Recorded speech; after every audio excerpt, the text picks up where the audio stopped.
सुंदर नगर की BBMB colony अपनी शांति और व्यवस्थित गलियों के लिए जानी जाती है, लेकिन यहाँ के पुराने ब्लॉक के कोने पर खड़ा वह विशालकाय, सदियों पुराना पीपल का पेड़ एक अनकही दहशत का केंद्र बना हुआ है। पेश है उस पीपल के पेड़ और उस पर रहने वाले सफेद साये की एक कहानी। बीबीएमबी कॉलोनी का रखवाला। कॉलोनी के बुजुर्ग बताते हैं कि जब बीबीएमबी का निर्माण हो रहा था, तब इस पीपल के पेड़ को काटने की कोशिश की गई थी। कहते हैं कि जो भी कुल्हाड़ी लेकर इस पेड़ के पास गया, उसे अचानक तेज बुखार आ गया या उसके साथ कोई अनहोनी हो गई। अंत में हार मानकर इंजीनियरों ने सड़क का नक्शा ही बदल दिया और वह पेड़ वहीं खड़ा रहा। आधी रात की वो आहट। कहानी शुरू होती है एक नए आए कर्मचारी राघव से, जिसे कॉलोनी के उसी ब्लॉक में क्वार्टर मिला था। राघव तार्किक व्यक्ति था और भूत प्रेत पर यकीन नहीं करता था। एक रात जब राघव अपनी नाइट शिफ्ट से लौट रहा था, उसने देखा कि पीपल के पेड़ की एक ऊंची टहनी पर कोई बैठा है। चांदनी रात में उसने साफ देखा एक साया, जिसकी लंबाई सामान्य इंसान से कहीं ज्यादा थी, पैरों को लटकाए हुए हवा में झूल रहा था। जैसे ही राघव पास पहुंचा, हवा एकदम से ठंडी हो गई। उसे महसूस हुआ कि कोई उसके कान के पास बहुत धीरे से फुसफुसाया, आज घर देर से आए हो राघव? पीपल का प्रेत, रक्षक या भक्षक? कॉलोनी के लोगों का मानना है कि वह प्रेत कोई दुष्ट आत्मा नहीं, बल्कि उस इलाके का पुराना रक्षक है।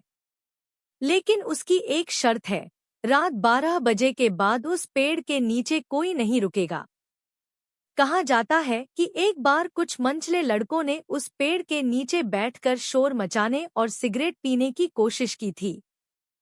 अगले ही पल, बिना किसी हवा के, पीपल के पत्ते इतनी जोर से फड़फड़ाने लगे जैसे कोई तूफान आ गया हो। उन लड़कों को ऐसा महसूस हुआ जैसे अदृश्य हाथों ने उन्हें हवा में उठाकर सड़क के दूसरी तरफ फेंक दिया हो। अजीब निशान। आज भी बीबीएमबी कॉलोनी के बच्चे उस पेड़ के पास गेंद जाने पर उसे लाने की हिम्मत नहीं करते। कहते हैं कि अगर आप दोपहर की चिलचिलाती धूप में उस पेड़ के तने को ध्यान से देखें, तो आपको उसमें एक धुंधला सा चेहरा नजर आएगा, जो बंद आंखों से पूरी कॉलोनी की निगरानी कर रहा है। पीपल का रहस्य, गहराता सस्पेंस। राघव की उत्सुकता उसके डर पर भारी पड़ रही थी। उसने तय किया कि वह इस भ्रम का पर्दाफाश करेगा। उसने अपने साथ एक हाई बीम टॉर्च और एक पुराना वॉइस रिकॉर्डर लिया। अगली रात जब पूरी बीबीएमबी कॉलोनी गहरी नींद में सो रही थी और सड़कों पर सन्नाटा पसरा था, राघव ठीक रात के 1:45 बजे उस विशाल पीपल के नीचे जा खड़ा हुआ। अदृश्य खेल की शुरुआत। राघव ने अपनी टॉर्च जलाकर ऊपर की टहनियों पर मारी। अचानक टहनियों के बीच से एक ठंडी, बर्फीली हंसी गूंजी। राघव ने तुरंत अपना रिकॉर्डर ऑन किया। उसने हवा में चिल्लाकर पूछा, तुम कौन हो? यहाँ क्या कर रहे हो? जवाब में पीपल का हर पत्ता एक साथ कांपने लगा, जबकि आसपास के दूसरे पेड़ों के पत्ते बिल्कुल स्थिर थे। तभी राघव की टॉर्च की रोशनी में उसे कुछ दिखा। पेड़ के मोटे तने से एक धुंधला सा हाथ बाहर निकला, जिसकी उंगलियां असामान्य रूप से लंबी और पीली थी। समय का थम जाना। राघव भागना चाहता था, लेकिन उसे महसूस हुआ कि उसके पैर जमीन से चिपक गए हैं।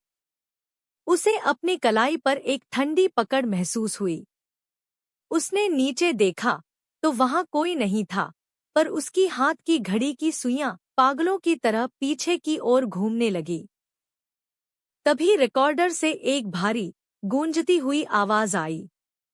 राघव, तुम जिसे अतीत कहते हो, मैं उसका वर्तमान हूँ। इस मिट्टी के नीचे मेरी हड्डियां दबी हैं और इस पेड़ की जड़ें मेरा खून पीती हैं। अंतिम चेतावनी। अचानक राघव को लगा जैसे उसे किसी ने जोर से धक्का दिया हो। वह सड़क पर जा गिरा। जब उसने वापस पेड़ की ओर देखा तो वहां सफेद साया नहीं, बल्कि हजारों जलती हुई लाल आंखें टहनियों के बीच चमक रही थी। वह भागकर अपने क्वार्टर पहुंचा और दरवाजा अंदर से बंद कर लिया। सुबह जब उसने अपना वॉइस रिकॉर्डर सुना तो उसमें उसकी अपनी आवाज नहीं थी, बल्कि सिर्फ पुरानी खदानों के फटने और लोगों के चीखने की आवाजें थी, जो दशकों पहले उस इलाके में हुआ करती थी। अगले दिन राघव ने देखा कि उसकी कलाई पर काले रंग के 5 उंगलियों के निशान छप गए थे, जैसे किसी ने उसे जला दिया हो।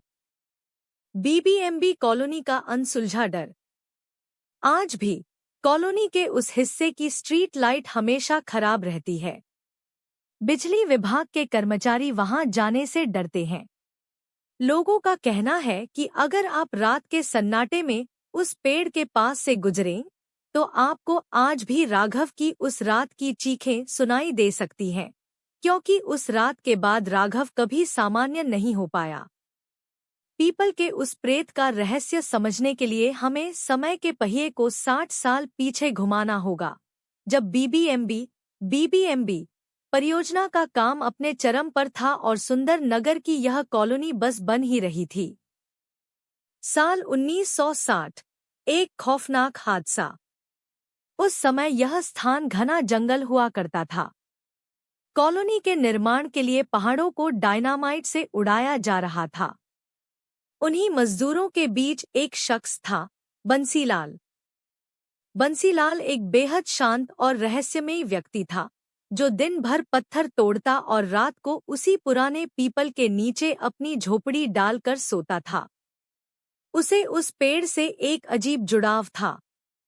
वह कहता था, यह पेड़ इस जमीन की आत्मा है, इसे कभी हाथ मत लगाना। वो काली रात और लालच। एक शाम निर्माण कार्य के ठेकेदार को खबर मिली कि उस पीपल के पेड़ की जड़ों के नीचे कुछ पुराना खजाना या बेशकीमती धातु दबी हो सकती है। लालच में आकर ठेकेदार ने बंसीलाल को वहां से हटने का हुक्म दिया, लेकिन बंसीलाल पेड़ के सामने ढाल बनकर खड़ा हो गया। गुस्से में पागल ठेकेदार ने भारी मशीनरी और डायनामाइट के साथ पेड़ को उखाड़ने का फैसला किया। आधी रात को जब बंसीलाल पेड़ से लिपटकर उसे बचाने की कोशिश कर रहा था, ठेकेदार के आदमियों ने अनजाने में या शायद जानबूझकर एक ब्लास्ट कर दिया। धमाका इतना भीषण था कि पूरा इलाका दहल उठा। लेकिन अजीब बात यह थी कि पत्थर तो उड़े, पर वह पीपल का पेड़ टस से मस नहीं हुआ। जब धुआं छंटा तो बंसीलाल का कहीं पता नहीं था। उसकी देह का एक कतरा तक नहीं मिला, जैसे पेड़ ने उसे निगल लिया हो। प्रेत का जन्म। अगले दिन सुबह ठेकेदार ने देखा कि पीपल के पेड़ का रंग रातों रात हरा से गहरा काला पड़ गया है। जैसे ही ठेकेदार ने पेड़ को छूने की कोशिश की, उसे एक जोरदार झटका लगा और उसके मुंह से झाग निकलने लगा। मरते वक्त उसके आखिरी शब्द थे, वह जड़ों के अंदर है, वह बाहर नहीं आने देगा। कहा जाता है कि बंसीलाल की आत्मा उस पेड़ की ऊर्जा के साथ एकाकार मर्ज हो गई। वह प्रेत नहीं, बल्कि वृक्षरक्षक बन गया। पुरानी घटना का गवाह। कॉलोनी के रिकॉर्ड रूम में आज भी एक पुरानी, पीली पड़ चुकी फाइल दबी है। उस फाइल में एक ब्लैक एंड व्हाइट फोटो है, जो उस ब्लास्ट के तुरंत बाद ली गई थी। अगर आप उस फोटो को ध्यान से देखें, तो पीपल के तने के बीचों बीच एक मानवीय आकृति साफ दिखाई देती है, जिसके हाथ आज भी रक्षा की मुद्रा में फैले हुए हैं। बुजुर्ग कहते हैं कि बंसीलाल आज भी वहां आने वाले हर अजनबी की परीक्षा लेता है। जो पेड़ का सम्मान करता है, उसे वह कुछ नहीं कहता, लेकिन जो नुकसान पहुंचाने की सोचता है, उसे वह अपनी उस काली रात का मंजर दोबारा दिखा देता है। ऐसे ही रोचक किस्से एवं कहानियों को आगे भी जानने के लिए सुनने के लिए मेरे इस चैनल को सब्सक्राइब करें, लाइक शेयर कमेंट करें।